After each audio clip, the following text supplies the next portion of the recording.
नमस्कार दोस्तों, growth capital channel में आपका स्वागत है। दोस्तों, बात करेंगे तीन कंपनियों के बारे में और तीनों में अपडेट्स है दोस्तों। चाहे वो आइनॉक्स की हम बात करें, चाहे हम सुज़लोन एनर्जी की बात करें और चाहे हम ब्राइटकॉम ग्रुप की बात करें। सुज़लोन एनर्जी और आइनॉक्स में बड़ी अपडेट निकल के आई है, इन पर भी हमें चर्चा करनी पड़ेगी क्योंकि हमने लगातार इन कंपनियों के बारे में जब भी कोई अपडेट आया आप तक पहुंचाया। और साथ ही साथ हम बात करेंगे कि आज ऑलरेडी मैं एक वीडियो बना चुका हूं दोस्तों मार्केट के ऊपर, मगर तब तक एफआईआईज के डेटा नहीं आए थे। तो इस वीडियो में हम एफआईआईज के डेटा के ऊपर भी बात कर लेंगे ताकि कोई भी चीज जानकारी हमसे छूटे ना, और जो छूट गई है वो यहाँ पर हम पूरी कर दें। तो चलिए दोस्तों, बात करते हैं। सबसे पहले हम एफआईआईज के डेटा के बारे में। आज जो एफआईआईज के डेटा आए हैं दोस्तों, जब मैंने लास्ट वीडियो बनाया था तब तक एफआईआईज के डेटा अपडेट नहीं हुए थे, मगर अब अपडेट हो चुके हैं। तो आज भी एफआईआईज ने दोस्तों जमकर बिकवाली की है कैश के अंदर। 4200 करोड़ रुपए जो है उन्होंने सेल कर दिया, मतलब 4200 करोड़ रुपए का माल बेच दिया।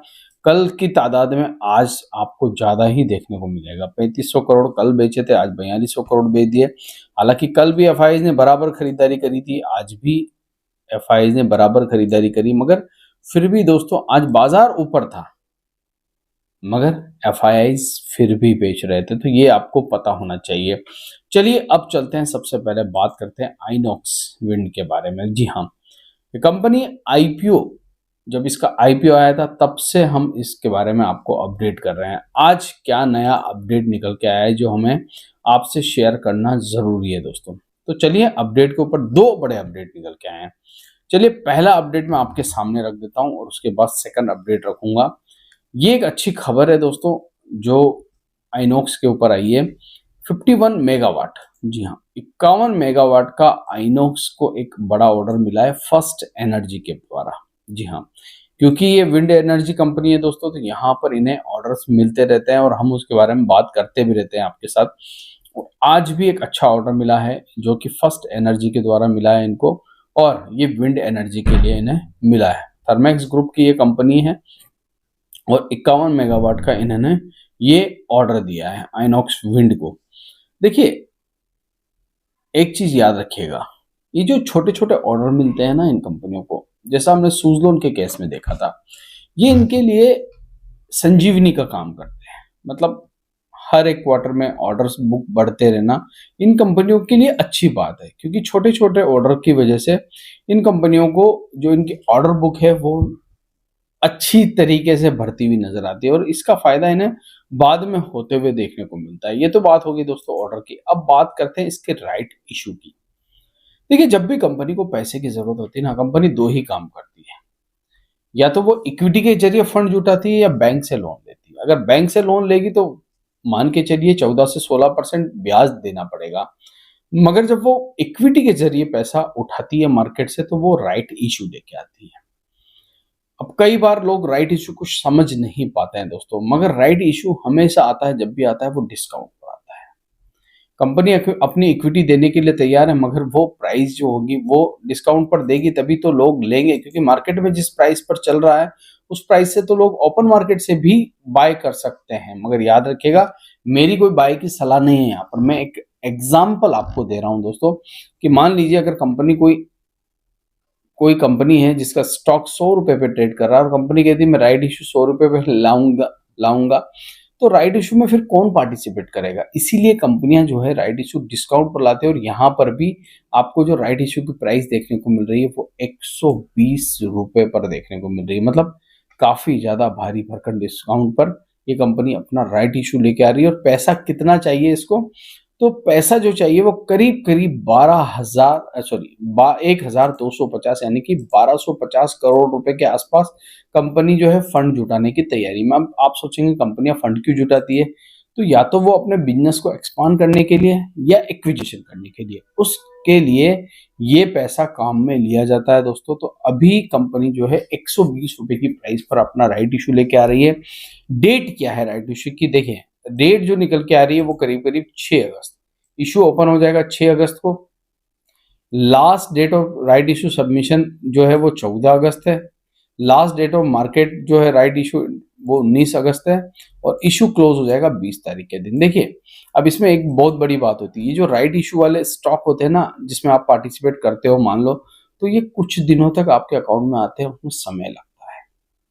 ये चीज जानकारी आप तक होनी चाहिए कि आप मान लीजिए सोच रहे हैं कि ओपन मार्केट में किसी कंपनी का शेयर उसके राइट इशू से काफी ऊपर ट्रेड कर रहा है और आप मान लीजिए राइट इशू में पार्टिसिपेट करते हैं। मान लीजिए मैं एग्जांपल दे रहा हूं, यहाँ पर मैं कोई सलाह नहीं दे रहा हूं आपको कि आप इस राइट इशू में पार्टिसिपेट करिए, मगर एग्जाम्पल के तौर पर अगर मैं देखता हूं, उदाहरण के तौर पर अगर मान लीजिए आप पार्टिसिपेट करते हैं तो वो स्टॉक का प्राइस उस प्राइस पर रहेगा या नहीं रहेगा उसकी कोई गारंटी नहीं है दोस्तों, वो नीचे भी आ सकता है। तो आप कभी भी ये सोचकर राइट इशू में मत जाइएगा कि स्टॉक का प्राइस ऊपर ट्रेड कर रहा है ओपन मार्केट में, हम राइट इशू में चले जाते हैं और फिर हम उसको बेच देंगे। हो सकता है आपका जो ओपन मार्केट में ट्रेड करता हुआ स्टॉक है वो नीचे भी आ जाए, तो इस बात को आपको ध्यान में रखना है।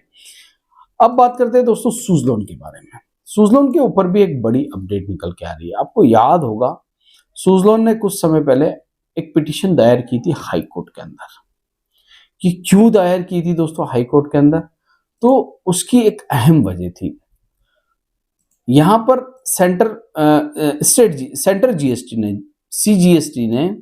सीजीएसटी सेंट्रल एक्साइज ने एक पेनल्टी लगाई थी सुज़लोन के ऊपर। कितने करोड़ रुपए की?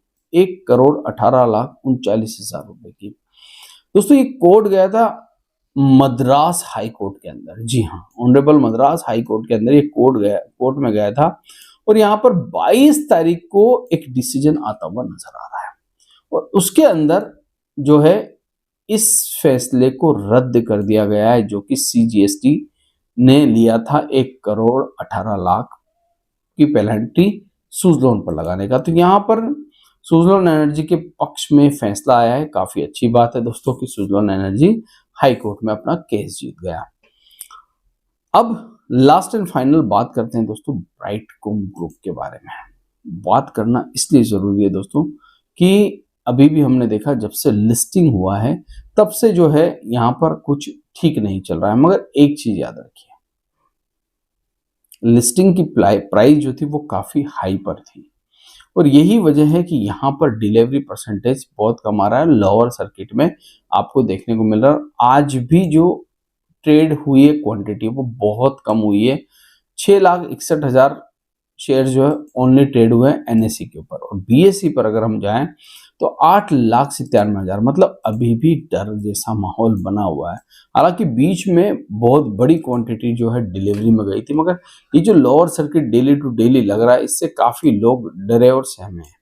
तो देखना होगा क्या सुज़लोन एनर्जी की तरह क्या ब्राइटकॉम बाकी कंपनियों की तरह इस प्राइस पर कभी बायबैक ला सकता है क्या? अब ये कयास लगाए जा रहे हैं, ऐसी मार्केट में कयास लगाए जा रहे हैं। देखिए कोई न्यूज नहीं है दोस्तों, कोई सूत्रों के हवाले से खबर नहीं है।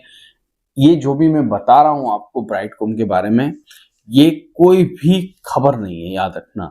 और हम ये सोच रहे हैं, कयास लगा रहे हैं कि अगर मान लीजिए ब्राइटकॉम ग्रुप इस प्राइस पर अगर बायबैक लेके आता है दोस्तों, तो ये कंपनी और निवेशकों के लिए अच्छी बात हो सकती है।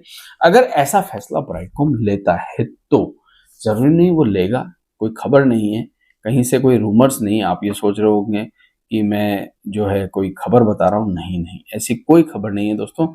ये सिर्फ आपकी और हमारे बीच की बात है कि अगर मान लीजिए ऐसा कोई फैसला ब्राइटकॉम लेता है तो शायद निवेशकों के लिए अच्छा हो सकता है। ये ब्राइटकॉम के लिए एक सलाह भी है, अगर उनके पास कैश है दोस्तों तो उन्हें ऐसा करना भी चाहिए, क्योंकि निवेशकों को इससे फायदा भी हो सकता है।